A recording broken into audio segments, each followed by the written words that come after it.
I'm your host, Rick Watson, and joining me today is a young man who, when his mates were all figuring out what they were going to do for a Saturday night, he was looking at flying around the world, not on a commercial airline, but by himself in a single-engined aircraft. I'd like to welcome Ryan Campbell to the show. How are you, Ryan? Well, thank you. Thanks for having me. Oh, you're welcome. Now, you got into aviation at a young age. What got you into it? I did. I was on a 737, a Boeing 737. I was with my family on our first overseas trip. We had a member of the cabin crew ask my two brothers and I whether we'd like to head up to the cockpit of the 737 and have a look around, and we did. And that was it for me. The buttons, the switches, the crew, everything about, I suppose, the experience of aviation. It really got into the blood, and that was it. It never changed. It was always about aviation, how I would learn to fly, what I would do with it, where I would go with it. So, definitely young age, with that passion for flying that kind of, I suppose you could say, has never gone away. So when did you start learning to fly proper?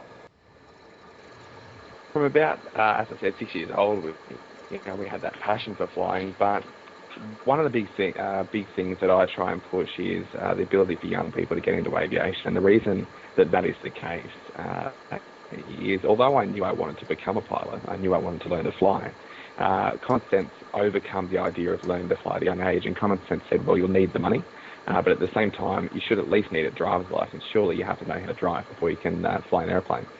And one day, 14 years old, I sat down and I read the local newspaper, and I stumbled across this article about a young kid who flew an airplane solo on his 15th birthday. And to say I was jealous was an understatement. I read that article over and over and over again, because not only did I not believe that you could actually fly an airplane on your own at 15, but it was just something that I'd chased for so long, and even with the family in aviation, I hadn't been told about it. So it come as a little bit of a shock.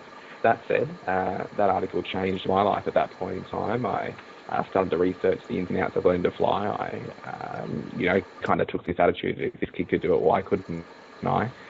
Found a couple of jobs after working on the weekends and started my flight training. I was flying once every 2 weeks. And on my 15th birthday, I hopped in an aeroplane in front of my friends and family and took off and completed my 3 first solo circuits. And that was the greatest day of my life today. It was no doubt the catalyst for this whole achieving at a young age attitude. And it just ignited that fire inside of me even more to pursue aviation and whatever was next, be it soloing in a GA aircraft, and then my private pilot's license, and then commercial, which I was able to achieve at 16, 17 and 18. Brilliant stuff. So when did you decide that you were going to circumnavigate the world on your own? Through kind of, I suppose, the age of 17, my last year at high school, I discovered this idea of flying around the world and learned a little bit more about the people who'd achieved it to date. I found out facts such as, there's been more people head to space and fly solo around the world, and I started to research why that would be the case. And for me, it became my wildest, most out there dream. It was something that I suppose I knew I wanted to achieve it, but I didn't believe it would ever happen. So what I did was jump online and Google how to fly solo around the world, and I found a website, How Do You Fly Solo Around the World, and I printed off all the information. I highlighted all the important bits and hid it in my room. I hid all this information, third drawer down in my desk. And the reason I did that is I didn't want anyone to think, especially family members, that this was ever something that I thought may be achievable. And that said, once I'd researched everything there was to research online, I still had this burning desire to pursue an around-the-world flight. So I decided I would contact somebody significant in the industry who could help me out, someone who could give me some guidance and help me achieve the dream, or B, tell me that it wasn't achievable so I could put the dream aside and move on. And I contacted Dick Smith, one of Australia's most successful entrepreneurs and around the world pilot himself. And I contacted Dick with a very honest email about my background and goals I had and the idea of flying around the world. And within 2 days, I had a response. After that 2 days, Dick had set me a challenge. He said, if you can find a mentor that will come to me and I suppose show their support for what you want to do, and to tell me that you have what it takes to take this challenge on. He said, I'll support you. So it was the next day I sent an email out to the second person that I'd ever confronted about this idea of flying around the world, and his name was Ken Evers. He lived in Bendigo in Victoria, here in Australia, and he flew around the world back in 2010 dual with another pilot in an air van. And Ken and I spoke back and forth for 4 weeks. At the end of that 4 weeks, Ken turned around and said, hey, not only do I think that this is a good idea, but I think that you can achieve it. He said, I'd like to help you. I'd like to become your mentor. So here I had Dick Smith telling me to go and find a mentor, and I had Ken Evers offering to be my mentor. And they were the only two people I'd ever contacted, the only two people that ever heard about this idea of flying around the world in my life. So it was from then on that it became quite serious. I printed off all the emails. I sat down with my parents. My dad was a student pilot, less than 100 hours. My mum had never flown before as a pilot. They had no idea about flying around the world, but to read those few emails from people such as Dick Smith came as, I suppose, a little bit of a shock. But they supported me from the beginning, and we took on this challenge together. It was the beginning of what was 2 years of team building, fundraising, getting the image out there, getting, I suppose, our goals and aspirations out there, partnering with different companies and individuals, and most importantly, more than anything, learning as a pilot, training, and preparing for this idea of flying around the world. Well, I must say that I was captivated when Dick Smith did his solo journey around the world in Jet Ranger Delta India Kilo, and he's been inspiring pilots for a very long time, and I'm sure he will continue to do so. Very inspirational man and a great asset to the aviation industry. And I'll tell you what, Ryan, if I had the money and the go-to that you have at your age, when I was your age, I probably would have looked at doing something very, very similar myself. It's something that I've always dreamed about and always wanted to do. It's definitely something that I've found a lot of pilots dream about. When you look at a light aircraft, where's the furthest you can fly? Well, the furthest you can fly is around the world, to point an aeroplane east and just to fly and fly and fly until one day you arrive back at where you departed from and you've never flown west. So what does it take to plan a trip like that? I mean, once you've got the idea in your head and you've talked to other pilots about doing the flight, there must be a huge logistical checklist that you have to go through in order to make this flight. Between 50 and 60% of the challenge is actually planning the trip and how the flight goes, how smoothly it runs at the end of the planning phase is completely dependent on how much time and effort you put into planning the flight. And I believe we had one of the safest around the world flights that has ever taken place, and we had that because even for a normal Aussie family with no money to go fund something like this, a low-time pilot, a young pilot, we went out with an attitude where safety was always the number one priority, and no matter where we were at through the planning phase, we always put that factor of safety first. We started literally with the idea of a website and an image. Who were we? What did we want to do? What did we want to achieve? And who did we need on board to make it happen? We then moved from that phase through to, I suppose, the beginning of contacting different people, the whole art of networking, trying to find people who wanted to join the team. And that was thousands of people ranging from sponsors through to previous or prior around the world pilots, ferry pilots, people with experience who could sit down with me and help me become a young pilot who had the capability to fly solo around the world safely. We then went into two different phases of the journey. One was the media, publicity, getting out there and pushing the goals, the fact that we wanted to promote youth within aviation, youth beyond aviation. We wanted to get out there and spread a word, and that went hand in hand in finding sponsors and supporters who wanted to join this team and travel around the world. But on the other hand, one of the huge challenges was the flight, I suppose not the flight training, but more the advanced flight training, development of IFR skills and talking to ferry pilots and actually planning the trip, doing the flight planning, which was 9 kilograms of paper en route charts that arrived from Jefferson and one highlighter, and we highlighted it all the way around the world, 24,000 miles every way. We hand wrote all the flight plans. We had them all labelled, we had them all in envelopes ready to go. So every single leg of that round the world flight was planned well prior to departing. So we really went through this strenuous phase of, shipping fuel. 3 months to ship fuel from Hawaii down to Christmas Island in the Pacific. Organising Avgas around the world alone was such a challenge. Organising the forms and the different requirements for every single airport of entry or exit. There was 34 destinations, but in 15 countries and 4 continents. So everywhere from a typical small Australian airport up to international airports in places like Oman and Sri Lanka and Malaysia, all the way through obviously America, Iceland. So it was a really broad, I suppose, variety of cultures and ways about going, or ways to go about things. I suppose everyone had their own little challenges to get through, and loopholes that we had to find our way through to make sure we could get this light aeroplane around the world. So as a whole, it really was 2 years of solid planning and hard work. Now, with reading the book, which I have done cover to cover, through the safety of everything, it was paramount that if anything was a little bit iffy, you wouldn't go, especially if it was the weather looking like it was going to pack in the afternoon, as it did around so many of the northern countries as you made your way around. But it must have been great to have been able to share your story in the form of a book and to put that down on paper. Yeah, definitely. I think everyone looks at this idea of around the world flight and all the, I suppose, glamorous aspects that did come with that. It really wasn't all glamorous. It was far from that.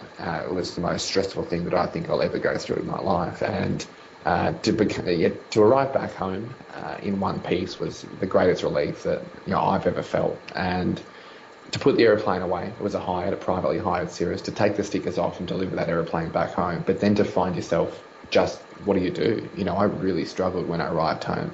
I found myself unpacking a bag the night that I landed back in Merimbula, my hometown in New South Wales. And I woke up the next morning, and before my family was even out of bed, I was out at the airport with the aeroplane. And the reason I was there is because I didn't know what else to do. Most people think you sit down with your family and go through photos and tell stories and finally spend some time catching up, because this was an achievement for all of us, not just me.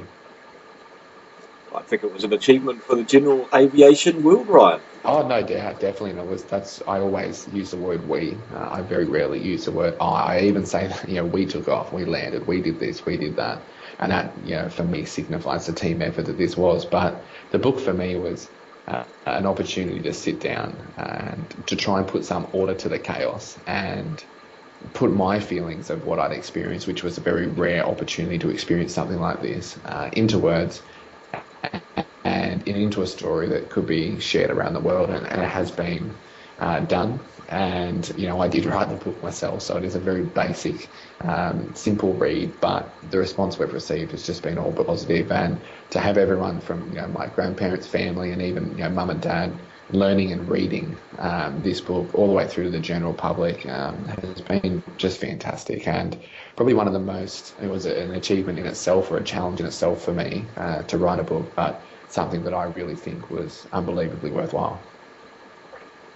It certainly is, taken from me. Now, obviously, you couldn't put everything from your trip down on paper. It would take up volumes of. Very quickly, what were some of the highlights of your trip around the world? People think that it would be, flying over Niagara Falls or watching an iceberg turn into the fields of the UK, or fly across the deserts and volcanoes and the French Alps, but it's not. It's far from that. The highlight wasn't even arriving home, believe it or not. The highlight was managing your way as a pilot out of the situations that were extremely high risk. There was 4 situations around the world that stood out as very dangerous moments of the flight, and that's the nature of something like this. You do go and spend so much time in there. The highlight for me of this whole journey was actually making the right decisions to get out of those situations and find myself safely on the ground at the destination or an alternate, ready to go to bed, wake up and I suppose regroup and set off again. So it's not quite what everyone expects. That was by far the greatest highlight for me. And the low? There was so many low points, I must say. There was probably as many low points in the planning as there was, or if not more in the planning phase than there actually was during the flight. I think from the day I took up, the day I took off, or the night that I fell asleep before the departure day, my body just was filled with adrenaline, and it stayed filled with adrenaline until the day that I landed, and thought, you know what, that risk it's over. It was a success. It's safe. I ran on adrenaline, and very little sleep, very little food. You just kind of got in the airplane and did what you were there to do, and you flew and flew and flew. And so there were low points in the flight, but the low points in the planning phase, such as losing the aeroplane that we had secured 6 weeks before the takeoff day, trying to juggle that with the element of safety, trying to find some balance where a rush to find an aeroplane last minute wasn't going to be something that jeopardised the flight or jeopardised the safety of the flight. As you said, if that was the case, we wouldn't have departed at all. Low points such as travelling to the USA, meeting with Cessna face-to-face at the recommendation of Dick Smith, but being turned away in a very unfortunate fashion, I suppose, and ending up on the other side of the world with very little to show for what we hoped was a great solution to an aeroplane for the flight. There were many. There were so many. But that was what made it a challenge.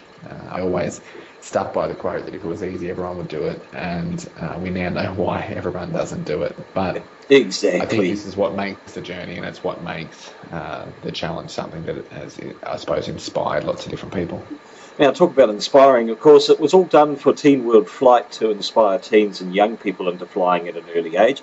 Has that continued post-flight, and are you continuing it further? What's happening along those lines? That was such a big part of Teen World Flight, and in the beginning, the reason that people jumped on board 60 Minutes and the different sponsors and individuals, a lot of it was due to the fact that this was a world record attempt, and we did succeed in breaking the world records that we set out to break. But by the time I arrived back home, I actually had family members pushing me to send the paperwork in to secure that record. I just couldn't care less about it. For me, I had very severe life lessons on the way. I'd learnt that it wasn't about the record. It was about the young kids who wanted to wander up and get you to scribble your name on something of theirs. And, and in return, it made their day. It was all those little, I suppose, opportunities to have an effect on people that I found the most important factor at Teen World Flight. And as you said, one of the I suppose, the outcomes that we had was to benefit young kids and try and say to young kids, hey, well, if I can learn to fly and pay for it myself, if I can, take a normal Aussie family and turn it into an amazing team and achieve something like this, well, you can do anything you want to do, providing you have that common sense. All you need is the courage and commitment, and off you go. Everything's achievable. And what we're doing with that, actually, before we started this interview today, I'm sitting down at a 7-page letter, working on an Australian Youth in Aviation program. And I can tell you, I suppose, for the first time, that the program will be called Rotate. And our motto is to aviate, educate and network. And what I want to do is create a pathway for, I suppose, young kids, everyone from 10, 11, 12, all the way up to 30, to provide a pathway into aviation, to provide opportunities, to provide a way to network, to make friends, and to really bring this group of young people who are involved in aviation together, and along with that to encourage more young people to come on board, because there is just a severe lack of interest from the younger population, and I think a lot of it's got to do with a lack of education, not understanding what's available there if you want to set out to achieve it. So that is the future of the ongoing effect that Teen World Flight will have. Hopefully you'll hear a lot about it. You'll see a lot of Rotate in the coming 12 months. So, having said that, is there anywhere that people can go and research Rotate, or is it just so new that it's still in the planning stages yet? Well, it's all kept under pretty tight wraps at the moment. We're starting to, I suppose, talk about it, to get the word out there here and there when the opportunity arises. But when Rotate really comes together, it will be a huge program that we hope will take effect pretty much immediately and take effect in a big way. And the reason we think it will do that is because of how much work we're putting in behind the scenes before everyone's able to research and learn about it. We really want to tick the boxes, have the right partners on board, and be ready to move ahead when it all gets the green light. So it'll no doubt when it is released, it'll be out there in a big way. So I'm sure you'll hear about it. Oh, I'm sure I will. I've got my ear to the ground when it comes to aviation matters. What's your favourite kind of flying, Ryan? Look, I've always said, like everyone else, if I won lotto, what would I do? You know, if I won lotto, I'd have a hangar, and it would have something fast, something slow, something loud, something quiet.